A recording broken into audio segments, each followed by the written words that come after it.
കൊച്ചുമോളെ എന്താണ് പരിപാടി? നമ്മളിന്ന് വാഴയ്ക്കാപ്പം ഉണ്ടാക്കാൻ പോവാ. പഴംപൊരി. പഴംപൊരി വാഴയ്ക്കാപ്പം എല്ലാം ഒന്ന് തന്നെയാണ്. എല്ലാം തന്നെയാണ്. നമ്മൾ നോർമലി സാധാരണ വാഴയ്ക്കാപ്പം അല്ലേ കഴിച്ചിട്ടുള്ളത്. നമ്മളിന്ന് വെറൈറ്റി ആണ്. ഇത് ക്രിസ്പി പഴംപൊരിയാണ് ഞാൻ ഉദ്ദേശിക്കുന്നത്. നമ്മളൊരു ബിയർ പഴംപൊരി ഉണ്ടാക്കിയിട്ടുണ്ട്. അത് ക്രിസ്പി ആയിരുന്നല്ലേ? ഞാൻ വന്നപ്പോ തണുത്തു പോയായിരുന്നു. ബിയർ ഇല്ലല്ലോ. ഇല്ല, ബിയർ ഇല്ല. Without beer.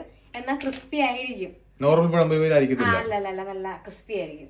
അപ്പൊ അതിന്റെ സീക്രട്ട് എന്താണെന്നുള്ളത് പഴംപൊരി ഉണ്ടാക്കിയ ശേഷം ഞാൻ കാണിച്ചു തരാം. ഇതാണ് ഗൈസ് പഴംപൊരി. അതെ, കാണുമ്പോ തന്നെ അറിയാം ഭയങ്കര ക്രിസ്പി ആണെന്നുള്ളത്. സൗണ്ട് സ്പൂണിടെ സൗണ്ട് ശരിയാട്ടാ, ഭയങ്കര ക്രിസ്പിയാ.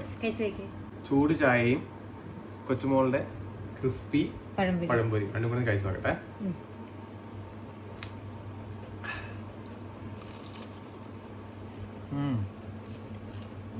സൗണ്ട് എനിക്ക് കേൾക്കാൻ പറ്റുന്ന എനിക്ക് അറിയത്തില്ല. ടേസ്റ്റ് ഉണ്ട്. ടേസ്റ്റ് ഉണ്ടല്ലേ?